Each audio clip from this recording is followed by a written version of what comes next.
Hello, and welcome to a live discussion on secure, scalable video streaming. What are we going to talk about today?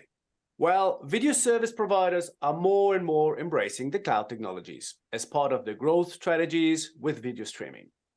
That brings speed, flexibility, and many other good things, but also risks. That's why today we'll have a specific look at both sides. On the one hand, we have consider what's driving this shift to the cloud and all its benefits. On the other side, we'll have to look at why it's so important to have content security at the heart of such growth strategies. We'll address the big security challenges operators are facing and, of course, what to do about them. My name is 𝗀𝗲𝗃𝗂𝗵𝗋, and I'm excited to be your host and moderator of this panel today. In my day job, I'm advising thought leaders, tier 1 operators, and vendors on innovation topics and go-to-market strategy. So let's get started. Let's bring on screen our esteemed expert panelists. So we have Kris Spence. He's Manager Content Delivery DevOps at TELUS. Hi, Kris. Hi. We'll have Sérgio Delgado, Product Manager at Velocix. Hola. Hey. And Sebastian Braun, Head of Streamkeeper Business at Verimatrix. Hey, Andy. Sebastian. Welcome, everyone. Great to have you here. Let's go around the table, and I'll ask all of you, please, to introduce yourself and your company. And maybe we start with you, Kris. So tell us about your role and your company, and a snapshot maybe of what is TELUS positioning in the video streaming space. Hi, thanks. So my name is Kris, and I work for TELUS Communications. We're a company in Canada. I'm located in Edmonton. We recently launched a new video service, and my team, our role in that is responsible for the origins, the recording management, content delivery, and digital rights management functions of it. So I lead a small team with that focus. Thank you, Kris. And Sérgio, a few words about yourself and Velocix, please. Yeah, I'm Sérgio Delgado. I am a product manager at Velocix. I'm managing a couple of our products, our origin products, our recording manager products, and our analytics platforms. So Velocix is a leading company in video delivery, both CDN space, the origin and recording analytics. It's a company that works globally across the different regions in the globe. We have offices in Europe and in Americas and in Asia. I am based in Portugal, and happy to be here in the webinar. And last but not least, Sebastian. Hey, thanks, Andy. I'm Sebastian. I am with Verimatrix and lead our cloud business as well as our product management. So we do a lot of work, obviously, in the cloud and so on. As many of you will probably know, Verimatrix is strong in the video content protection space, but we also have, by way of acquisition from a couple of years ago, a big product portfolio in cybersecurity technologies that are now also finding benefit in the video delivery space or overall video production space. So glad to be here. Great. So really, truly international crowd here now. Sebastian, also with a German name in San Diego. Kris in Canada, Sérgio in Portugal, and me, myself, and I, the three of us, we're in Munich, Germany. Great. So let's start. Let's set the scene before we dive into security. NAB in Las Vegas is around the corner. It's going to start on Sunday, and all the four of us will be there. So come and meet us if you're there. But before we go there, tech and social media, of course, is full of the topic cloud. The move to the cloud, all the benefits of it, subscription business models, that's what we read leading up to the show. But I'd like to get from you, the three here, what is your sense? What is your view on what are the key drivers? Why are companies moving towards the cloud? And maybe, again, we start with you, Kris. what do you see as the key drivers behind cloud tech at TELUS? And how much of a priority is it already now for you? So I would say it's a high priority where it makes sense, but it's not for everything.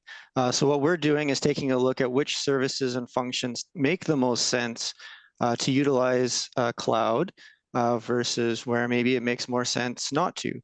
And obviously the benefits of cloud are some of the auto scaling and time frame considerations that are key to launching services quickly and scalably in a cost-effective manner. So we do that balance, do that assessment as we look at services that may make sense for the cloud. And ultimately, what we'd like to do is minimize the amount of time our team has spent doing things like maintaining hardware and that sort of function that's not driving a lot of customer benefit, a lot of benefit to the service. Whereas I'd like them to focus more on that service development and improving the customer experience. And so where cloud can help us do that, and where it's effective and cost effective to do that, that's where we leverage it. Makes sense. So quite selective. I hear a bit of automation there, so maybe we'll touch that later as well. Sebastian, from your perspective, where are we on the state of adoption of cloud tech for video streaming and, of course, also for content protection? Yeah, I think, to expand on what Kris said, it makes perfect sense to look at it in terms of the modules that are necessary to run an overall video platform. And some of them are suited better for the cloud than others. I think, when you look at what Verimatrix brings to the table with our Streamkeeper sort of cloud native multi-DRM solution, for example, it makes perfect sense to have that in the cloud, just in terms of scalability, availability, lots of benefits there. And it actually, to Kris's point, it makes also adoption, onboarding, integration a ton easier, as opposed to having to overcome this initial setup hurdle with hardware, with planning the system out for certain capacities, peak capacities, and so on. So I think that's kind of the state from our perspective. Overall in the market, we're seeing, in the pay TV space, we're seeing that shift happening today vis-a-vis the direct-to-consumer streaming, some of the newer entrants, which are primarily cloud-first customers or cloud-first video platforms that may have never had a data center, and sort of these considerations around hardware and management of that. So it's an interesting mix. But overall, I think in the pay TV space, we're seeing, at least for our technologies, a big push into that area. Sergio, I assume it's not very different for you. So you see a big push, as Sebastian called it. Is it there? And especially from a content delivery perspective, of course, that's where you operate. So, I mean, we do see a lot of variability. Some operators have adopted cloud first strategy. They fully embraced the core concepts of scalability, streamlined operations, connecting revenues with subscriber growth.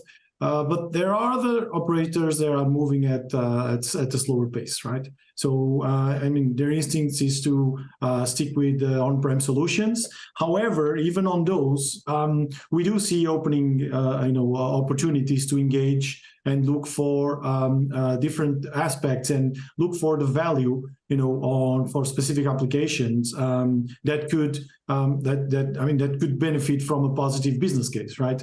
For example, and this is different from customer to customer that we talked about.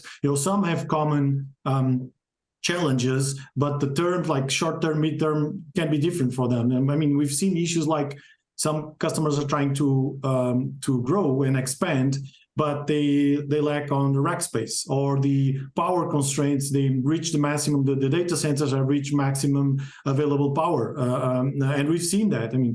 Too many disk failures or hardware failures is also a hassle, something that, it does take significant amount of time on the operation. And sometimes it's just as mentioned before, and as Sebastian said, the time to market, and also Kris, time to market, it's often a significant issue, because things don't happen fast enough. to accompany the business. So I mean, we do believe that we need to push this value on on a phased approach. And hybrid cloud model, I think it's particularly valuable in the content of the delivery space. And I think we do often use the word hybrid as a key word for for this adoption and moving to the cloud. Yeah. So I mean, let's talk about that. All of you mentioned it as selective use. Let's use cloud where it makes sense. So it should be hybrid cloud. So maybe Sergio, tell us a bit more while I fix my camera. Sure. So key aspect of the cloud platforms, is that if you look at like video ingest and storage costs, they're getting very competitive, right? And while the egress and streaming is typically more expensive than when you compare to on-premise streaming. This factor does play, obviously a significant role in how the cloud can be best deployed, and that is why a hybrid approach for us is combining both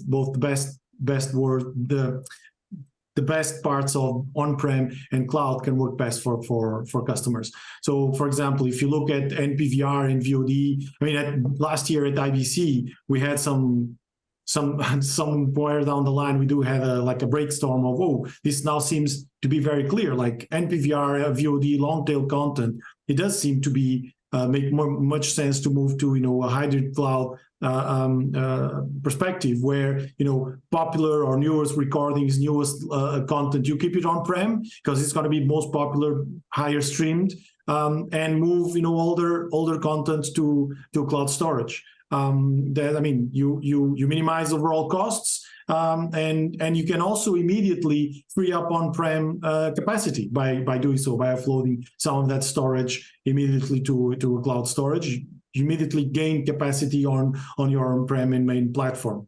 It also makes sense for the CDNs, right? So, and this is a slightly different perspective, but more in the case where we look into scaling, right? On-demand scaling. So you can use caches instead of dimensioning for peak. You can use the cloud caches for traffic burst, and obviously operators can take advantage on on-demand scaling and flexibility of the cloud while minimizing, trying to minimize the streaming costs that represents. So I mean, on-prem CDN is used for regular traffic, and the cloud caches are going to be used for the peaks. I mean, it's again, look at the strengths of both, which is not just capacity. Time to market does play a role here. Looking at the best of both worlds and cross-checking what that represents in each customer in terms of value, what it represents the highest value. Okay. Thank you, Sergio. Kris, on your side, I mean, you said it in the opening. We use it where it makes sense. Maybe that's a nicer word to say hybrid cloud. What are your thoughts about hybrid cloud, and is it a key element in your move towards the cloud? It is, and I think when we talk about hybrid cloud, there's probably two aspects of that we can dive into. So one aspect of it is some services making more sense than others to be cloud focused. So I look at things like content management, digital rights management. Those type of metadata-based functions are easy wins for cloud-based deployments. They fit the model that Sergio touched on, where you're not driving a lot of egress costs, which typically can become expensive out of the cloud. And you get the benefits of cloud protection, auto scaling for those services. That makes it a lot of sense to put those in the cloud. But others, when you get more into the video streaming, the high bandwidth functions, that's when you start looking at the other aspect of hybrid, where what we're looking at doing is deploying a cloud-based system for some of the additions that we don't want to build on-prem, where the on-prem system is there for the day-to-day, and some of the bursts go off into the cloud as necessary, so that you're not building up a large on-premise deployment of hardware that maybe it sits idle a lot of the time, and you're not maximizing your investment in that way. So it really helps us with that, and it's, I think, also key to some of the technology transitions that are happening too. So one thing that changes over time especially when it comes to content protection. You know, the market changes so fast. Maybe you don't have that skill set right away, and you can leverage cloud-based services and providers to help fill that gap while you get up to speed, and it helps you grow into it a little bit and launch your service faster. Very well. Sebastian, maybe that's the nice segue to talk about security. In the past, everything was just broadcast and easy to fix, quite secure, difficult to pirate. Now you have both doors open, and more doors and more windows typically means more risk. Exactly. Where are we moving? What's your view on hybrid cloud? Is it a good thing? Is it a bad thing from a security point of view? I mean, you know, for our company, it's a good thing. There's more opportunity. I think for the market overall, there's obviously also more challenges. So I think, as you said, you know, broadcast was sort of managed, you know, managed devices, managed network. Everything was sort of a little bit of a walled garden. Obviously, we had piracy in those setups as well. But when we look today, and I think to Kris's point as well, the veracity of devices that consumers are expecting to get premium content on today in the best quality is ever growing, and it's tough to keep up with that, especially from a security perspective. So when we look at securing content in the cloud, we're actually also looking at not only encrypting the content, protecting the content, but also protecting the actual endpoints that this content is being streamed from. And there's some added benefits to video service providers in that regard. So, for example, I think you made a great analogy, right? We started to put firewalls up when we go into the cloud, and you know, maybe 10, 15 years ago, we would say, I have a firewall, security is good, it's all enough. Today, we need a lot more than that, right? We're looking at how are the services that are interacting with each other. So, for example, if Sergio comes to me and says, hey, I need this content to be encrypted, give me a key. How are we communicating with each other? There has to be security implemented in that communication. How is a device getting a license from us? There has to be security on top of the actual DRM license that we're delivering, implemented in that communication. So, you know, the firewall, the network security is sort of really putting a strong lock on the front door, but not necessarily protecting the application and the devices themselves that are accessing that content is the equivalent of leaving the bedroom window open, perhaps with a sign, say, come in here and, you know, sit on my headboard to watch that content and redistribute it. So there's a lot of these nuances that obviously the cloud brings with it, where we have to think about new approaches to security. So it's not only about, like I said, protecting the content, but the entire ecosystem that is consuming it and that is producing it and delivering it as well. So if you would do a list of what are the key security threats that are now new, let's just summarize them for everybody. Could we just do a quick list? What is it? It's not anymore hacking. There is the smart cards, right? That's long gone. No, I mean that's you know, I think obviously to the extent that they still exist, we have that as well. But it's much easier today, right? So even in a token-based DRM system, you may have pirates looking at you know, acquiring legitimate tokens, sharing these tokens, getting licenses in a legitimate way directly from the video service provider, and using that license then to redistribute that encrypted content and allowing their non-paying subscribers, if we can call that, their pirate consumers, to decrypt that content in what looks like a legitimate way. So that is a completely different way than trying to hack smart cards and do what they did in the past, right? And that actually can also, I think, result in additional costs to a lot of the operations. You know, we may see that pirates are actually delivering content directly out of the infrastructure that you know, an operator or any video service provider is running to service their legitimate subscribers. So that now there is an actual immediate added cost to that. So I think protecting the integration between you know, encoders, packagers, and the CDN and the devices. So there's multiple angles to that. And then protecting the actual application itself. to prevent that sharing of client IDs or sharing of tokens, to further secure that, not just the content, but the application itself. So we focus a lot of that. We've adopted that from experience in banking and healthcare. So as I said, our security portfolio has grown quite significantly over the last couple of years.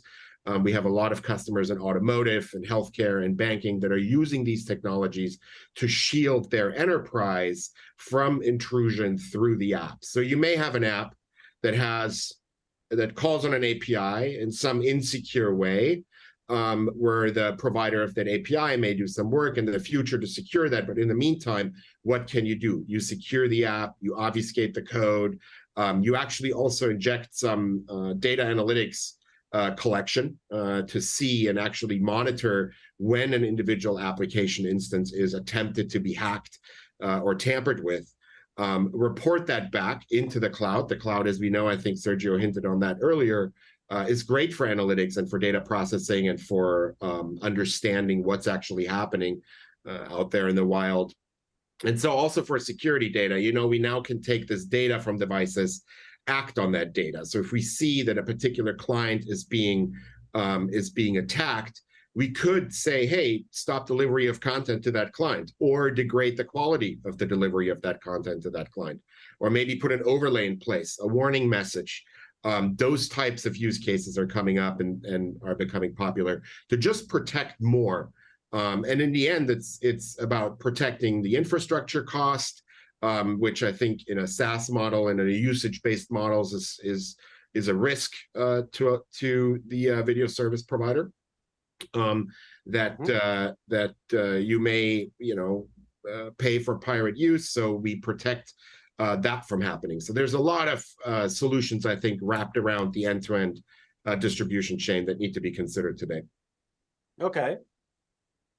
Kris, how bad is it that piracy, security threats, does it keep you up at night, or with a good partner, everything is fine? I mean, have to focus more of your time and resources on those threats, or is it business as usual and seems under control?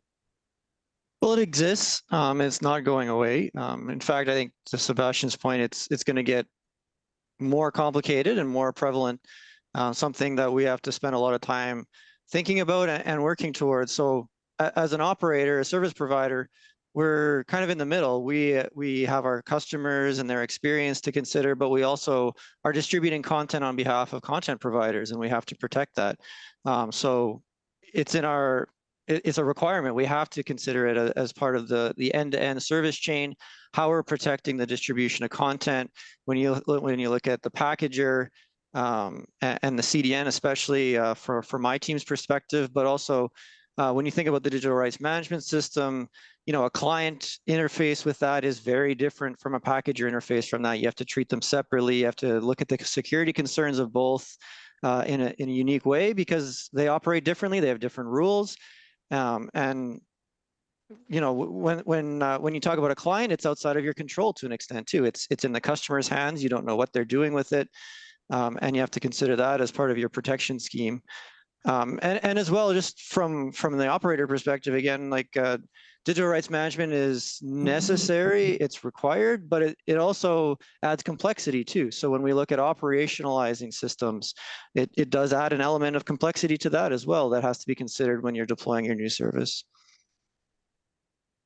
Makes sense. So what I hear both of you saying, and I assume, Sergio, you will agree, is you cannot do it on your own, right? You need to talk to the content owners, you need to talk with your security provider, you need to talk with your origin, and whatever other services you have, you need to shut all the windows and all the doors.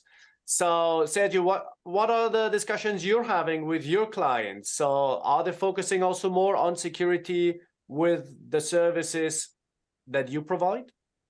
Yeah, definitely. I mean, I've seen, I can probably divide this in two main groups or perspectives, right? One is more traditionally, between air quotes, securing the network and applications, right? So it's measures like, I mean, not just firewalls, but application security, hardening, shielding. I say this more traditional because these are not really video specific levels of security, but we see increased number of pen testing happening in our customers, against our solutions. We're being provided, with a lot of feedback saying, oh, there's this exploit, this security. This is happening on the CDN. It happens on the daily basis, basically, right? So new updates coming up, severities, all those exposures, and we have to keep up. Of course, that's a challenge. But we are keeping up with all of those.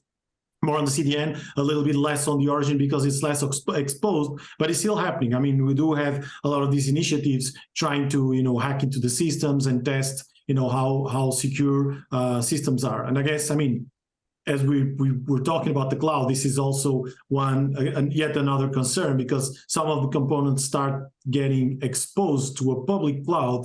And I mean, there is an increase in security risk. And of course, it raises some more attention.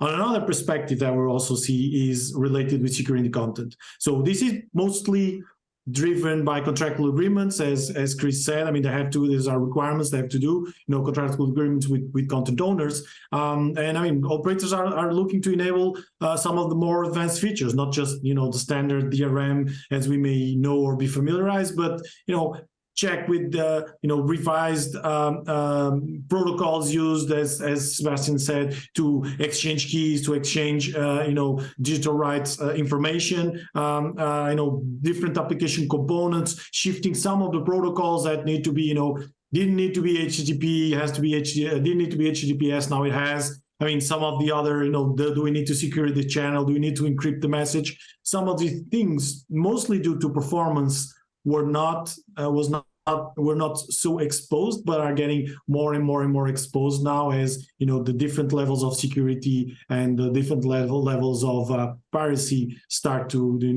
are reaching out and engaging and making us have to engage in different aspects. So yeah, I mean, a lot of focus here on ease of operation always, and I think, yeah, we do see these concerns, and the cloud is also ringing some bells into, how is this going to compromise my security? Am I getting exposed? Should I, it's another a key aspect that we see our customers also considering in the daily conversations. Okay, so lots of new threats to tackle, and of course the old ways won't work for new threats. So Sebastian, what are some of the new security technologies that are out in the market? There's one buzzword, on-demand security. Maybe we can speak about that as well. What are you seeing? What are you deploying? And maybe also, what can we see at NAB in a few days? Yeah, great question. Maybe just to expand a little bit more on what Sérgio was talking about. So, usually in the old days, it'd be like, oh, here comes the DRM guy again and tells you that you need a solution because it's a requirement from the studios. But today, and this may have been the case, right? And as we talked about sort of the difference between managed and unmanaged networks and sort of the open internet, the threat surface really has increased there. So the technologies that are more meaningful today, especially, I think, to Kris's point earlier, clients are more in customers' controls or in the subscribers' control. So we don't really know, we're an app on that subscriber's device today, oftentimes or most of the time.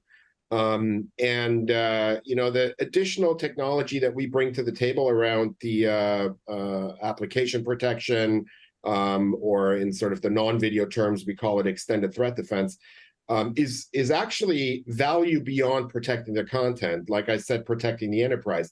How many times do you find hackers going into an application, finding an unsecured API that they can actually go probe the service provider's network with, and then steal data, consumption data, billing data, things like that? So I think that's kind of what we have to consider, that we didn't have to consider, 5 years ago, probably, but 10 years ago, when it was sort of a completely managed, walled-off set-top box in the home that was the primary channel to video.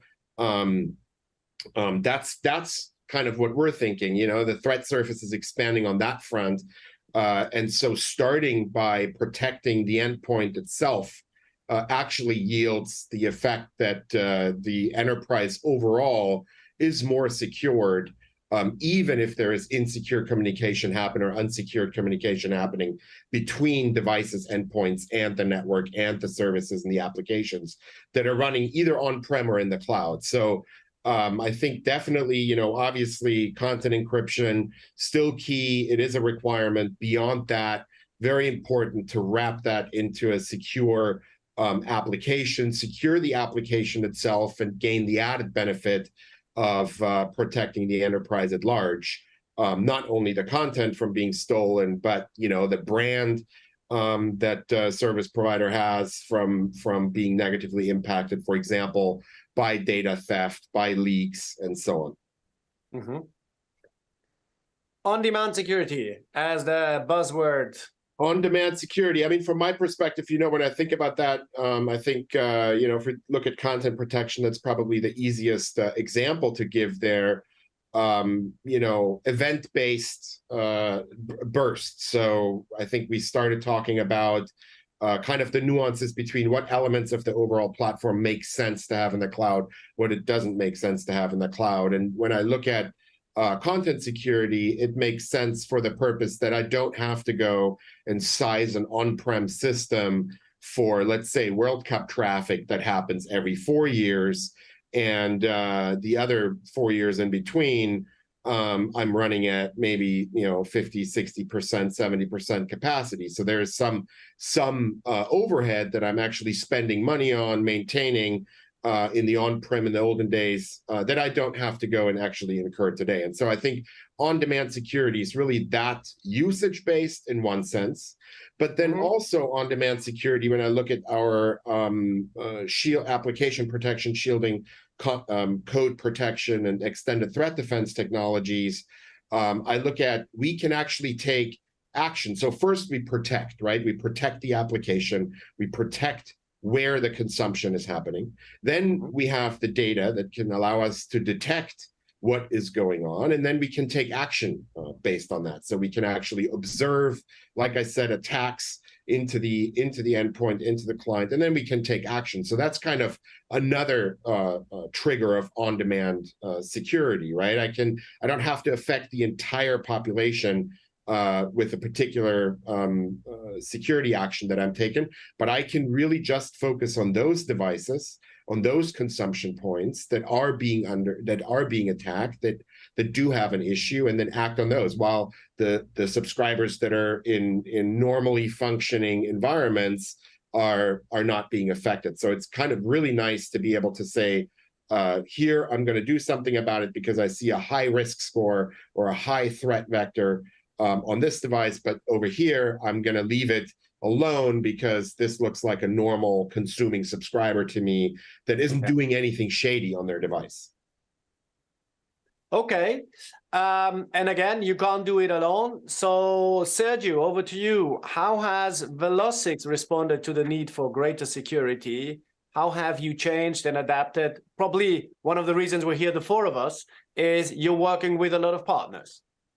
Yeah, definitely. I mean, working with security partners has been something that we're working closely by and aligning also with our customers. I mean, as I said before, we're facing an unprecedented challenge in dealing with security updates in the daily space, as I mentioned. We continuously assess security issues, and obviously exposing these components in the cloud is enlarging that workload. We are also continuously looking into including more advanced content protection features into our roadmap, like content watermarking or keeper track on the DRM, stuff like that. But also what I've seen is that we look at previous integrations, like integrations that we had in place for the last 2, 3, or 4 years, they haven't really changed much or at all. And more recently, we've been doing more integrations with, for example, with Verimatrix. We've added on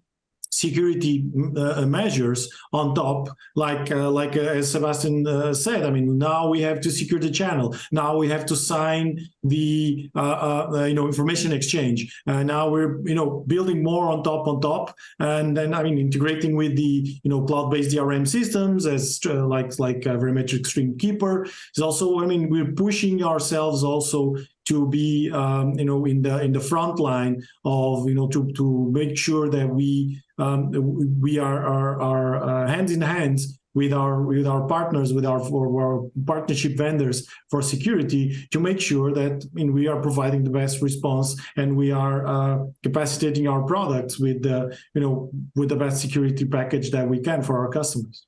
Mm-hmm.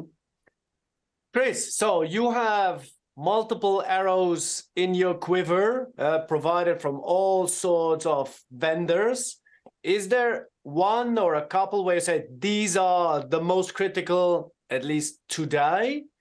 And also, what's your experience in moving to these on-demand type of models for security? Does it work? Where does it need to move in the coming month, years?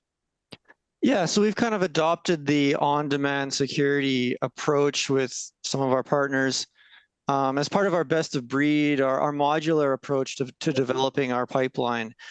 So we're looking for that modularity based on standards to give us the best protection, but also give us the most flexibility with our system. And some of the standards that we're using for that. That we're relying on. So we look at the 𝘃𝗶𝗱𝗄𝗆 information exchange. I think Sergio touched on document signing. Like, we needed a secure way to interface between our packager and our cloud-based digital rights management systems. A legacy IP whitelist it's not going to cut it anymore. You need something a little more advanced. That's one approach to take to address something like that. There are others. We're looking at things like JSON Web Tokens. We want to have a cloud-native DRM approach, utilizing things like common encryption, because one of the things that you have to keep in mind from the operator perspective is you're layering in digital rights management, content security. How does that impact scalability, the customer experience? How do you streamline that, make it cost-effective while staying secure? Yeah.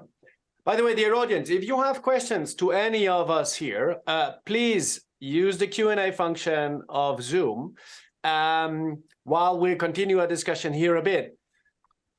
Kris, so on-demand, securing communication, cloud-native DRM, that's what you mentioned. What's your biggest priority? Is there one, or is it I have to look at everything? Piracy is going up. We face a cost of living crisis. There's a lot of fragmentation going on in the market. More difficult to find the stuff you need, you want to watch. Here in the US, we're at an average of almost 10 services per subscriber.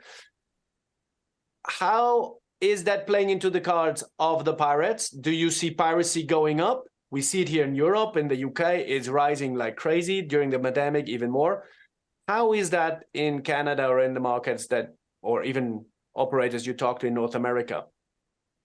Yeah, it is a concern, and it's something that we have to keep in mind. It's something that we developed, like I said, our end-to-end service to consider. I don't think there's just one. I think as a content distributor, having a content distribution network and a digital rights management function of our service, it's just something that's going to be an inherent threat that has to be considered, and that's where the on-demand security partnerships come from, is helping to understand what technologies exist that we could layer in, which ones make the most sense for our service, because it's going to happen, but I think part of it is an availability issue too, like how difficult is it to get the content to the customer? How easy is it for them to find? If you make it easy for them to find and interface with your solution, find the content that they're looking for, I think that goes a long way to reducing piracy as well, it's not a technology solution. It's a navigation, it's an experience solution that can help as well. Absolutely. User experience is key, finding everything easily, having the metadata, searchable, cross-search, which sometimes the content owners, hello, dear friends, they're a problem. right? Because they don't give you the metadata or only part of it, or no, you can't do mixed reels, and that's not nice for the customer because they want to go direct to consumer. Maybe Sebastian, from your side, I mean, you monitor piracy in details on all sorts of levels. Do you see it going up sharply? Has it slowed down a bit after the pandemic? What are you seeing? Yeah, I think what we're seeing is sort of definitely the spike. The pandemic caused sort of this spike. But to Kris's point, you know, I think the answer to that is be better than the pirates in terms of really the discovery experience, content catalog size, etc. But I think, you know, it's not rising as sharp anymore as it was when we first sort of went into lockdown. But it is still increasing. You know, there's lots of theories why. I personally believe that, to your point earlier, fragmentation in the market, where there's lots of exclusive content only being had by a particular you know, service is kind of leading to that. The fact that in Germany, for example, how many subscriptions do I have if I want to watch every Bundesliga game? It's crazy, right? I mean, so I think in that sense, it's not only a technical problem, it's a business problem, and we need to think about from the business side, how do we, you know, sort of have less complexity, maybe in our overall packaging approaches to combat piracy in that sense. At the end of the day, you know, the consumer wants to have one simple, easy way to go, as opposed to going through a large thought exercise of, oh, which one of my 10 subscriptions do I have to fire up today in order to get that piece of content that I want to watch today, or that game, or that movie, or whatever I'm trying to go after. So I think it's not only a technical problem, I think it's also a business problem. Absolutely, yeah. And in the end, it's UX, and of course, much more than just design on screen. User experience is how easy is it to subscribe, to change my subscription, to unsubscribe, your call center. And of course, if I see buffering of my video stream, it's bad user experience. So yeah, everything. So for me as a subscriber, security needs to be transparent. I must not feel it. It just has to be there. But the moment I see it, something's wrong. Exactly. And there, you know, Kris and I think we spent, or our team spent, an enormous amount of time looking at that, especially from a DRM perspective, right? And this is going back to the benefits of the cloud. I think the scalability and the availability of the cloud, and sort of this low latency license delivery is really key for us to be able to say, hey, you know what, we don't want to be the root cause for the spinning wheel that you're referencing, the buffering, right? We need to be out of the way, deliver the license, clean, fast, to provide that high-end user experience for our customers together. Yeah. So here's a question from the audience, and that is about, where should I invest my money? Should I invest it more in securing the CDN, or should I invest more in DRM and app player securization? And I'm curious whether you see, is there an either or is it maybe both? I don't know who wants to take it. Maybe Sebastian, you go first, and then we hear Sergio and Kris. I'll have my biased answer. So it's obviously secure the application, use DRM, but also secure the application. Don't spend your money on DRM alone. Secure the application because you get the added benefit of protecting the entire enterprise. So you're not only protecting the content, but you are protecting the enterprise from things like data theft, data hacking, and so on. Application reverse engineering. You know, we've all seen legitimate applications getting hacked, getting redistributed, and for example, advertising dollars getting funneled into different pockets. That's lost in itself. So I think definitely spend your money on DRM to protect the content, but beyond that, really think about how you protect the endpoint that is most vulnerable, the application itself. Sergio, well, agree?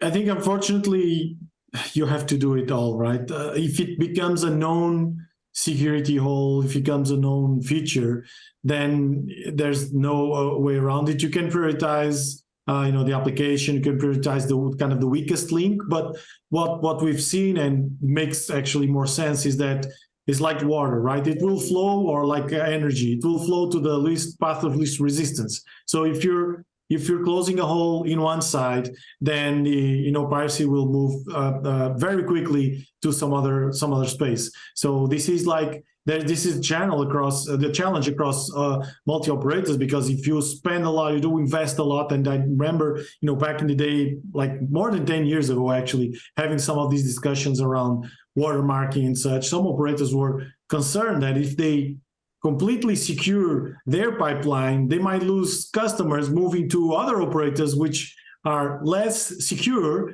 and allow customers to do more things with their network and with their content. They were actually concerned that they could lose subscribers. So they say, wait, either all of us do it, or maybe we're not going to do it at all. So I think unfortunately, well, from the cost perspective, right, and investment and time it takes, we have to work on all of them. Yeah. So it's a cat and mouse game, and they will find the weakest link for sure. So 2 more questions. We're already far ahead in time. One is from 𝘃𝗶𝗱𝗃𝗍𝗃, and he says, how to proper secure CDN edge nodes from content piracy, specifically when moving into cloud solutions leveraging on CloudFronts or cloud CDNs, to name a few, where customization like tokenization is more tricky to apply. So how do I properly secure CDN edges? Is that more difficult, and why?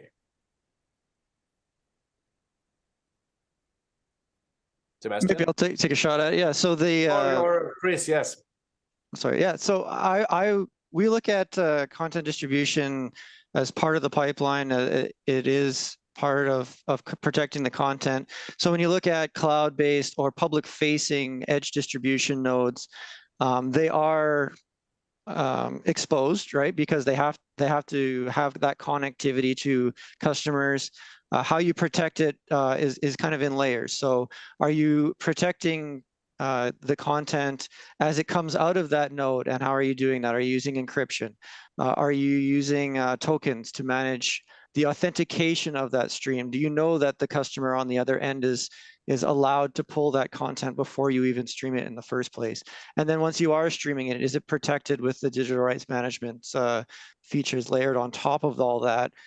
So even if they do manage to pull the content out of your edge node, is it encrypted, and is it protected with right-based policies even after they receive it? Okay, maybe one last one. We didn't talk about watermarking. Is that part of the whole suite? Is it more on the monitoring? How important is that as part of your, back to the arrows and the quiver? How important is that? Or is it only if the content owners ask you to do it, but otherwise, let's leave it? How do you see it? I mean, so overall, from our perspective, it's actually, once you have the security data returning from devices, it's actually a great ingredient to go and start thinking about using how can we use AI and ML to actually come up with risk scoring. In order to do that, we do need training sets. We do need to identify positive piracy, right? Where piracy actually happened. Watermarking can help us do that. It's a proof point to do that. So not only is watermarking, I think, necessary for, let's say, attestation of ownership of the content and potentially attestation of where the leak is coming from, but also to think more into the future. How do we leverage artificial intelligence to predict, or maybe in our case, we give a particular device a piracy risk score where we can say, the risk of this device pirating based on a training data set that we do have is high, and therefore you should take these additional measures. So I think in that sense, watermarking fulfills a wide variety of tasks. I look at it as beyond a requirement. There's actual content owner requirement. There's actually a lot of good use cases for it, especially when you look at combining it with consumption data. Kris, how do you see it, watermarking on your side? Yeah, I think it's a useful tool in the toolbox, like you said. So some content providers might require it. Some might not. Some might only require it for certain types of content. Maybe it's ultra high definition content. Some of the things that they're more worried about. But I think operators also have to be careful not to just look for the minimum. Maybe some content providers require some things, some don't require everything, but maybe it makes sense for your business or for your service to layer more in and go above and beyond to make sure that all your distribution chain is being protected in the best way, and those tools are available to you to layer in. Great, gentlemen, we're reaching the end of our panel. Thanks a lot to you, Kris, Sebastian, Sérgio. Great discussion. We could continue for probably half an hour and more questions, but sorry, guys. You'll have to catch it at NAB. Find us at Velocix, Verimatrix, and TELUS probably in the halls.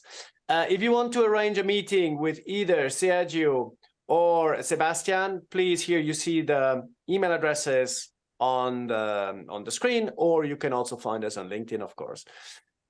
Gentlemen, great to have you. Thanks for the discussion. Dear audience, you're going to get the recording in a few days, and otherwise, maybe we'll see you in Las Vegas in a couple of days. Hopefully we'll see you out there. Was fun. See you guys. Thank you. Have Bye. a great day. Your audience. Great day. Bye-bye. Thank you. Bye-bye.